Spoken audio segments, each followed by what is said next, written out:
بسم اللہ الرحمن الرحیم۔ السلام علیکم friends, welcome back to my YouTube channel novel circle. تو گائز، آج ہم اپنے ناول کا تھرڈ پارٹ سٹارٹ کریں گے۔ یہ بہت ہی رومانٹک ناول ہے، آئی ہوپ آپ کو یہ بہت پسند آئے گا۔ تھوڑا سا آگے جا کے یہ بہت فنی بھی ہونے والا ہے۔ تو پھر ویڈیو شروع کرتے ہیں اس دعا کے ساتھ کہ اللہ تعالیٰ آپ کو ڈھیر و ڈھیر خوشیاں عطا کرے۔ سورج کی روشنی سیدھی آنکھوں پر پڑ کر آنکھوں میں چبھنے لگی تو اسلان نے اپنے آنکھوں پر بازو رکھ لیے۔ کچھ دیر اسی حالت میں لیٹے لیٹے وہ خالی ذہن کے ساتھ آنکھوں پر بازو رکھے نیم غنودگی میں رہا تھا۔ چند منٹ بعد آنکھوں پر بازو ہٹا کر اس نے آس پاس دیکھا۔ رات وہ نہ جانے کب وہی بالکنی میں کاؤچ پر ہی سو گیا تھا۔ اپنے اوپر پڑے کمفرٹر کو دیکھ کر اسلان نے ہٹا کر دور اچھال دیا۔ یہ کس نے ڈالا ہوگا؟ یہ بھی سمجھ میں آ گیا۔ گہری سانس لے کر اس نے بالوں کو سنوارنے کے لیے جیسے ہی ہاتھ اٹھایا، ہاتھوں پر مہارت سے کی گئی بینڈیج کو اس نے غور سے دیکھا۔ بجائے اچھا لگنے کے اسے پھر سے برا ہی لگا تھا۔ رات والا غصہ پھر سے سر پر سوار ہوا تھا۔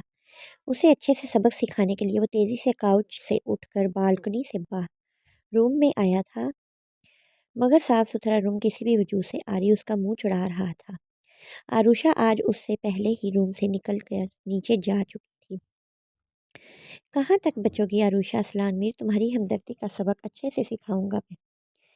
خیالوں ہی خیالوں میں آروشا کو دھمکی دے کر وہ سیدھا فریش ہونے کے لیے واش روم میں گھسا تھا۔ پھر جلدی جلدی تیار ہو کر وہ روم سے اسی عجلت میں سیدھا نیچے چلا آیا۔ ناشتے کی ٹیبل پر اس کی ساری فیملی اسی کی ہی منتظر تھی۔ ان سب کے ساتھ وہ بھی وہی موجود تھی۔ اب سب کے سامنے تو وہ اسے نقصان نہیں پہنچا سکتا تھا، اسی لیے سرے سے آروشا کو نظر انداز کرتے ہوئے وہ سب کو سلام کرتا اپنی مخصوص جگہ پر بیٹھ گیا۔ آروشا نے چپکے سے اپنے دیو کو دیکھا تھا۔ فریش سا وہ نقصق سے تیار تھا اور کہیں سے بھی رات کا غصہ اس کے چہرے پر نظر نہیں آ رہا تھا۔ اس وقت دیو کی ساری توجہ ماں جی اور چاچی کی طرف تھی، جو اسے زمینوں کا حال احوال بتا رہی تھی اور اس سے خود بنفس وہاں جا کر دیکھنے کا کہہ رہی تھی۔ تمہارا ہی مال ہے، بنداس ہو کر دیکھو۔ ہانیہ نے اس کی چوری پکڑ لی تھی۔ پیر پر پیر مار کر جھک کر آروشا کے کان میں سرگوشی کی۔ مال نہیں، دیو مہاراج ہے۔ آروشا نے نظریں چرا کر آہستہ سے تپ کر کہا، شرم کرو، اتنا ہینڈسم بھائی ہے میرا۔ ہانیہ کی آواز میں کہنے کے ساتھ ہی فخر بھی اتر آیا۔ ہوں جلاد ہینڈسم بھائی۔ آروشا نے ایک بار پھر چپکے سے دیو کو دیکھا۔ پھر سے وہ دل کو بھلا بھلا سا لگ رہا تھا۔ شاید رات کو کچھ زیادہ ہی غور سے دیکھ لیا میں نے۔ توبہ کرو آروشا، پاگل ہونا ہے کیا؟ آروشا نے خود کو جھڑپ کر خود کو اسے دیکھنے سے باز رکھنا چاہا، مگر نگاہیں تھی کہ ہر بار اسلان میر پر جا ٹکتی تھی۔ ڈارک جینز پر گرے کلر کی شرٹ پہنے واقعی وہ بہت ہی نکھرا نکھرا اور اپنا اپنا سا لگ رہا تھا۔ کچھ نہیں، یہ سب کل پڑھائی گئی اماں جان کی ساری فضول پٹیاں ہیں۔ اس بار آروشا نے خود پر جھنجھلا کر اماں جان کی طرف دیکھا۔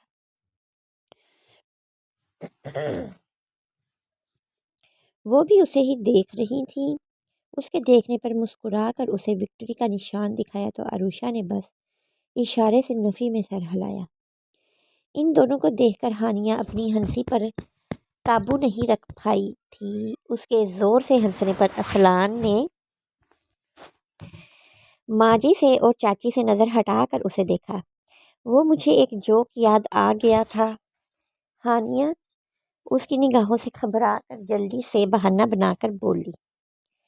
اس بار آروشا نے اس کے پیر پر پیر مارا، ساتھ ہی اسلان سے نگاہ بچا کر ہانیہ کو منہ بھی چڑھایا۔ ہانیہ نے بس منہ پر ہاتھ پھیر کر اسے دھمکی دی تھی۔ اسلان بس ان دونوں کے سارے انداز دیکھ کر بھی نظر انداز کرتا پھر سے ماں جی اور چاچی سے ساری تفصیل پوچھنے لگا۔ چلیں پھر میں آپ لوگوں کے ساتھ چلتا ہوں، کل مجھے نکلنا بھی ہے۔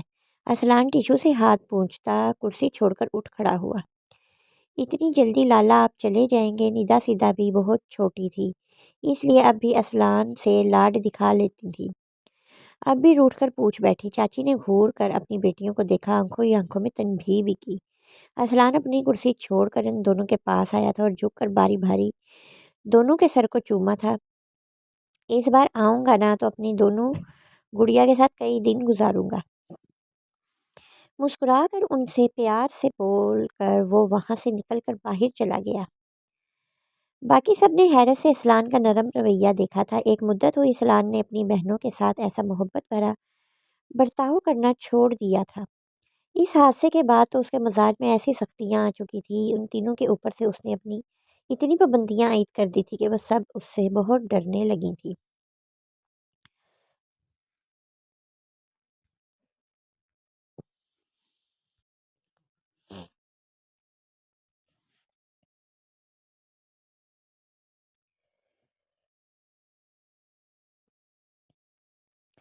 خاص طور پر ہانیہ تو ترس چکی تھی کہ اس کے بھائی والے لاڈ کے لیے۔ اب بھی اس کا بھی دل کہا تھا کہ وہ اس سے بھی اسی طرح پیار سے باتیں کرے، مگر اس کا جرم زیادہ بڑا تھا۔ تم دونوں اپنی زبان پر قابو رکھا کرو، کوئی ضرورت نہیں اس سے بہنوں والے لاڈ دکھانے کی۔ ایک تو اس کا دل زخمی کر کے جا چکی ہے، اب نہ جانے تم لوگ کیا گل کھلاؤ۔ چاچی نے ایک دم سے ندا سیدھا کو بری طرح لڑاڑ دیا۔ ندا سیدھا کے چہرے پر اداسی چھا گئی، وہیں ہانیہ کا سر بھی جھک گیا۔ کب تک کسی اور کے کیے گئے گناہ کی سزا ان لوگوں کو بھگتنا پڑے گی؟ چاچی کہہ کر رکی نہیں، فوراً اٹھ کر ادھر سے چلی گئی۔ جدھر اسلان گیا تھا ان کے ساتھ ماں جی بھی پیچھے پیچھے تھی۔ آسیہ کی باتوں کا برا مت مانا کرو تم لوگ، ابھی زخم تازہ ہے نا، اس لیے تم لوگوں سے ایسا رویہ رکھا ہوا ہے۔ انشاءاللہ ایک دن سب ٹھیک ہو جائے گا، اماں جان نے پیار سے کہہ کر اپنی پوتیوں کو بہلانا چاہا۔ ان سب کے ہونٹوں پر بس پھیکی سی مسکراہٹ آ گئی۔ چھوڑو نا تم سب، کیا اداس ہو کر بیٹھی ہو؟ یہ سوچو ہم سب اب گھر میں تنہا ہیں، مل کر مستی کریں گے۔ آروشا نے ایک دم سے تالیاں بجا کر ان تینوں کو اپنی طرف متوجہ کیا۔ اماں جان نے خوشگوار حیرت سے آروشا کی طرف دیکھا۔ اب شاید وہ سب قبول کرنا شروع ہو چکی تھی۔ انہوں نے ایک اطمینان کی سانس لی تھی اسے خوش دیکھ کر، لیکن انہیں شاید یہ خبر نہیں تھی آروشا کی خوشی کا راز آج دیو کی غیر موجودگی تھی۔ ماں جی کے خوف کے بنا اسلان کی نگاہوں سے دور آج وہ پورا دن اپنا کھل کر بتانا چاہتی تھی۔ اب وہ ان لوگوں کی واپسی شام سے پہلے نہیں ہونے والی تھی، اس لیے ان چاروں نے مل کر ڈیسائیڈ کیا تھا آج خوب کھیلیں گی اور خود کوکنگ بھی کریں گی۔ جلدی جلدی سارے پروگرام سیٹ کر کے ان چاروں نے اپنے اپنے کام بانٹ لیے ساتھ دینے کے لیے۔ اماں جان تو تھی ہی، پھر کس بات کا ڈر؟ وہ چاروں بڑی مطمئن تھی۔ اسلان بیٹا کب سے ایسے دھوپ میں کھڑے ہو، چلو ادھر بیٹھ جاؤ اب جا کر۔ صبح سے ایسے ہی لگے ہو، اسے بہت دیر سے کھیتوں کے مزدوروں کے ساتھ کھڑا دیکھ کر ماں جی سے رہا نہیں گیا۔ وہ دو گارڈز بھی اس کے ساتھ کھڑے تھے اور وہ مزدوروں کو ان کے سارے کام سمجھا رہا تھا۔ اس کی گندمی رنگت دھوپ میں سرخ ہو چکی تھی۔ آپ چلیں ماں جی، میں بس آتا ہوں، سنجیدگی سے ان سے کہہ کر وہ گارڈز کے ساتھ آگے بڑھنے لگا تھا۔ اسے کل جانا تھا اور آج وہ سارے کام ختم کر کے ہی جانا چاہتا تھا۔ وہ نہیں چاہتا تھا کہ ماں جی اور چاچی پر سارے کاموں کا بوجھ بڑھ جائے۔ ماں جی وہیں کھڑی اسے جاتے دیکھ رہی تھی۔ ایسے کیوں کھڑی ہو شازی، چلو ادھر چل کر بیٹھو۔ ماں جی کو یکٹک ارسلان کو کھڑے دیکھتے دیکھ کر چاچی ان کے پاس آ گئی۔ میرا اتنا فرما بردار اور نیک بیٹا، پھر بھی اس کے ساتھ کتنا بڑا کھیل کھیلا قسمت نے آسی۔ وہ ماں تھی، بھلے ظاہری طور پر وہ بہت سخت مزاج تھی، مگر اندر سے وہ اس کے لیے بہت ہی نرمی رکھتی تھی۔ اس کا حد سے سنجیدہ چہرہ، اس کی روکھی پھوکی زندگی ان کے دل کو جلائے رکھتی تھی۔ صحیح کہہ رہی ہو آسی، سوچا تھا وقت کے ساتھ شاید سب ٹھیک ہو جائے، مگر 6 ماہ ہو گئے، اپنا اسلان کچھ بھی تو نہیں بھولا۔ چاچی کو بھی اسلان کے ساتھ ہوئے حادثے کا بہت زیادہ غم تھا۔ ہمدردی سے جٹھانی کو دیکھ کر کہا، ہم شاید ہم نے غلط فیصلہ لیا تھا۔ وقت سے پہلے اسلان کے سر پر ساری ذمہ داری ڈال کر ہم نے خود اس کا بچپن چھین لیا۔ اسے یہ احساس دلا دلا کر کہ وہ اس گھر کا واحد مرد ہے، اسے فولاد کی طرح مضبوط بننا ہے، اور ہمارے کہنے پر وہ پتھر ہی بن گیا۔ وقت سے پہلے ہی ذمہ داریاں بڑھنے سے اپنی زندگی کھل کر کبھی جی ہی نہیں پایا۔ ماجی نم لہجے میں آہستہ آہستہ چلتی، جیسے کھوئی کھوئی بول رہی تھی۔ چاچی ان کے ساتھ بس ہم قدم تھی، زبان ان کی خاموش تھی۔ پھر ہم نے زبردستی آنیا کو اس کی زندگی میں داخل کر دیا۔ آنیا کو جب تک سب ٹھیک لگا وہ خوش رہی، پھر اسے اسلان میں ہزار کمیاں نظر آنے لگی۔ اسے اسلان پتھر لگتا تھا جس میں کوئی جذبات نہیں تھے، بس اپنے کام میں مصروف، شہر میں بزنس میں گم، حویلی میں سب کی دیکھ ریکھ میں مشغول جیسے کوئی روبوٹ، اور وہ اسے روبوٹ سے نہیں، جیتے جاگتے بہت سے ہی حسین مرد اور زندگی سے بھرپور انسان سے شادی کرنی تھی۔ اس کے لیے اس نے یہ بھی نہیں دیکھا سامنے والا شخص اس کے باپ کی عمر کا ہے۔ اس بار دکھ سے کہتے کہتے انہوں نے اپنی نم پلکیں بھی پونچھی۔ ان کے ساتھ چلتی چاچی کا بھی ان کے باتوں سے سر جھک گیا، کیونکہ آنیا ان کی ہی تو بیٹی تھی، جس نے ان کا سر ہمیشہ کے لیے اپنی بہن جیسی کزنز اور جٹھانی کے سامنے جھکا دیا تھا۔ اسے اسلان کے رنگ پر اعتراض تھا، اس کے مزاج پر اعتراض تھا، یا اس نے اپنے بیٹے کا ہیرے جیسا دل نہیں دیکھا تھا؟ اس کی شرافت، اس کی نیک فطرت نہیں دکھائی دی اسے؟ کوئی لڑکی اتنی خود غرض کیسے ہو سکتی ہے آسی کہ وہ محبتوں کو ٹھکرا دے؟ وہ اس بار ان کے سامنے ٹھہر کر اپنے سوالوں کے جواب مانگنے لگی۔ چاچی کے ہونٹوں پر غم سے لبریز ایک آہ نکلی تھی۔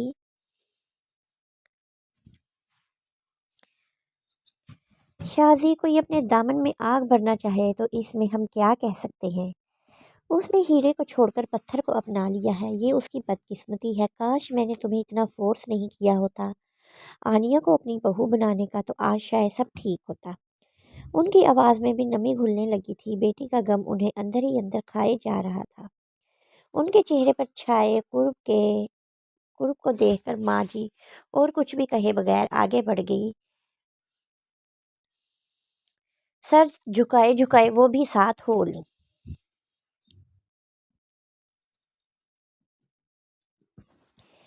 اسلان نے اپنی کلائی پر بندھی ہوئی گھڑی میں وقت دیکھا، پھر وہ کام کرنے کا ارادہ چھوڑ کر اب باغوں کا رخ کیا۔ پیچھے پیچھے اس کے ہمراہ اس کے گارڈ بھی چل رہے تھے۔ اسلان نے سن گلاسز سر سے آنکھوں میں فٹ کرتے ہوئے اپنی ماں اور چاچی کو بھی ڈھونڈنے کی کوشش کی۔ کچھ دوری پر ماں تو نظر آ گئی، مگر چاچی کہیں نظر نہیں آ رہی تھی۔ وہ لمبے لمبے ڈگ بھرتا ماں جی کی طرف آیا۔ ایک شان سے وہ کرسی پر پیر رکھے ہوئے بیٹھی تھی اور ملازمین ان کے آگے پیچھے پھر رہے تھے۔